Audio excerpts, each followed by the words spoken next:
After finishing 6 more quilts, I have more quilt back cutoffs here. I've got this green one, I've got 2 blue ones here. And these are all those strips that I've been talking about. You know, they're not very big. Some of them are narrow and they're long. And so I have all of these leftovers from my quilt backs. You can see where they've been cut off with some of the batting in there, but these are all left over from quilt backs. What do you do with them? Hi, I'm Roberta and welcome back to Quilt Crafters Corner. So today we're going to talk more about those quilting strips that we have left over from quilt backs. Now, I have my fair share of them because I do a lot of charity quilting and that's where mine come from. So, and you probably have your fair share of them too. And I want to use them up because they're just not doing any good sitting in that box or that drawer over there. So today we're going to talk more about those strips. I want to thank everybody for liking and subscribing to my YouTube channel. I appreciate it and I do read every comment and respond. So thank you for that. Also, I have an upcoming workshop and we're going to talk more about how to use up those scraps, how to use up those strips. I want to give you more ideas where you can start to take your ideas and put them into these quilts. So let's talk about those strips because I have them, you have them, everybody has them. So let's go over to the cutting table and I want to show you another idea for using up those strips. Okay, so here we are at the cutting table and as I showed you earlier, those leftover pieces from quilt backs. Now let's take a look at this idea and where you can go with it. Now, I will put a picture on the screen of the original one that I made. Now, I made this a few years ago. I want to say it's probably been 2 or 3 years ago. And I call this my TV test pattern. And if you're as old as I am, you will understand what that means. If you're not, go to Wikipedia and look up TV test pattern. So here's the idea. I originally started sewing these strips together because they're just little tiny. Some of them are 1.5 inches. Some of them might be close to 2 inches. None of them are really, really big. Some of them have selvages on them, so it makes them really narrow. And this was the piece that I first started working on. And this was the idea that I had. What can I do with these strips? How can I make these into something more interesting than just little tiny narrow strips? Let me show you what I did with these strips. So here are the original strips that I started to put together. And as you can see, the very first one I did has blue in the centers and all the corners.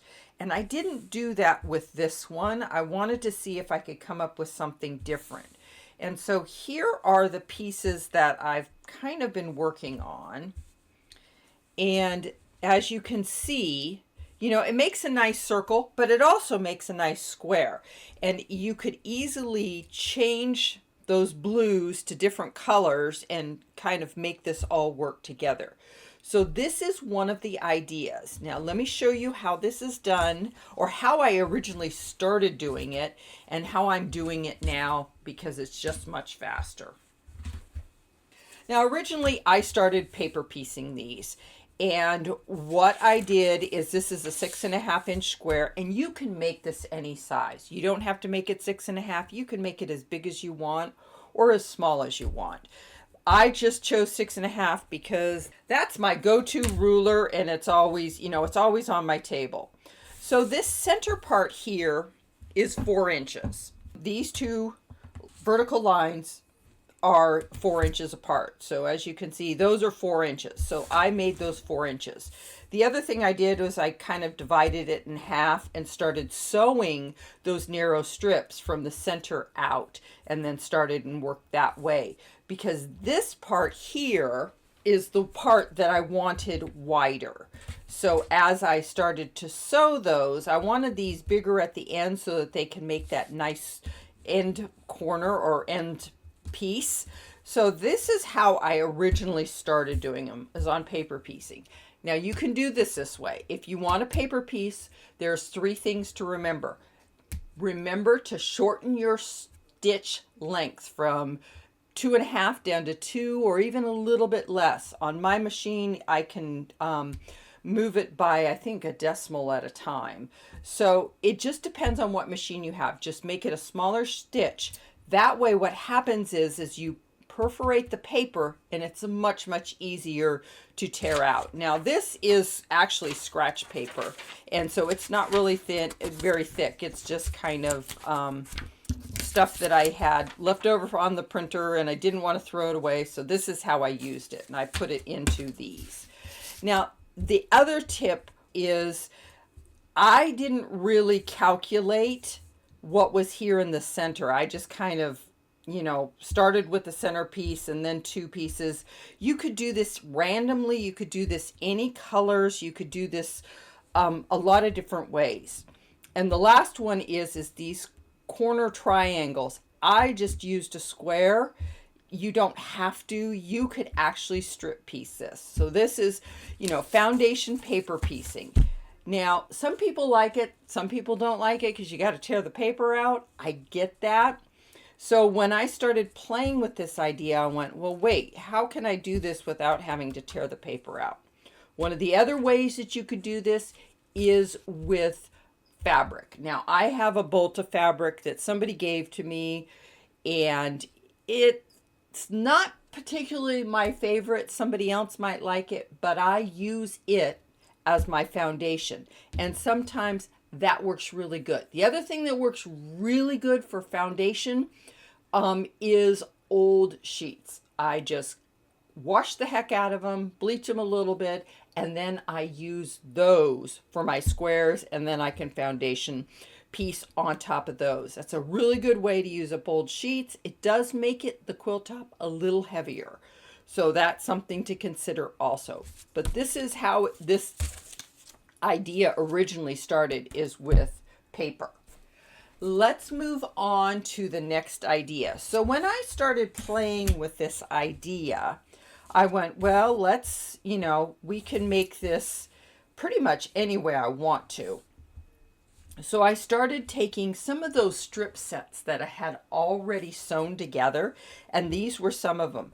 So then I started playing with these strip sets. How can I put them in the center? So because this is a 6.5-inch ruler, and I just kind of ran it from top to bottom, you need about 9.25 length to get this strip set. So I started getting those strip sets about 9.25, 9.5 actually. I think I did some of them 9.5. And then that way I could lay my strip sets out, cut these 4 inches, and see, you can see I got 2 out of this strip set. So it just depends. If you want to get 4 that match completely, you'll need at least 16.5 inches. Give yourself a little bit of leeway because they're all 4 inches. So give yourself a little bit of extra on each side because maybe they don't match up exactly.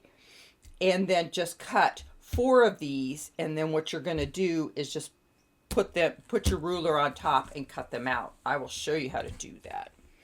So, and then I just took a 4.5-inch square, and that's what's on each side of this. Now it makes for a really simple, easy thing to do. If you don't want to do this, get that box out. Here's my box.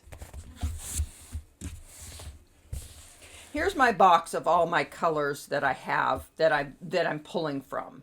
And so get your neutrals out. I've got all these neutrals in here that I want to use up. So in getting those neutrals out, you don't need to use 4.5-inch triangles. This piece right here has been pieced. So I put one piece on, then I put another piece on, then trimmed it up. So this is a nice way to use up some of those extra pieces that you have, and you don't need to be exact or precise, because just make it a little bigger and then trim it up. So that's something that you can do with some of these neutrals here. Also, some of these smaller pieces, like I have some small pieces up front here that aren't big enough, but what I'll do is I'll sew those two together and then use that in the strip set so that these strip sets can be, you know, multiples of colors if you don't want them exact. And this makes for a very, very scrappy look. So that is also something to take into consideration when you're putting these pieces together. So here's the ones that I'm working on now. And my idea is I'm going to do them all in different colors. Like I'm going to have these really pretty reds and then maybe some greens and yellows and oranges. So let me show you how I did this. This originally started with, you know, a 4 inch wide, about little 9 1/4 long. And so what I did is I have this ruler and it's got my diagonal line in it. And so I just do my point to point and then just trim it up because I've cut off these corners. So that's all you need to do is just trim those up, put it on the diagonal like that. And normally what I'll do is I'll line this up, you know, so that this is between 4 on my mat, and then just line that line up and just trim it off. And it makes for a real simple, easy thing to do. Now, in order to get this piece here, I've cut an 1.5 inch white strip out of that box, and you're just going to lay it on there, and I'll take that to the machine and sew that. Now that I've sewed that piece down, I'm going to take it over to the iron and give it a good press. Now I'm ready to trim this up. Using my diagonal line across that point to point, I'm going to just trim this up.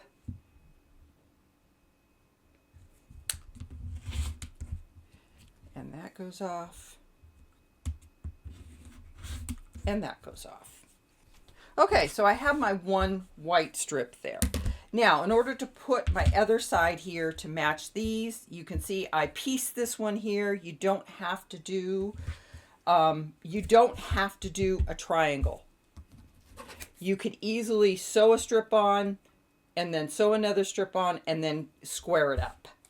So what I'm going to do is I'm going to just use, this is a 4.5 inch square. So I'm just going to cut this in half, and now I'm going to sew that half onto this side.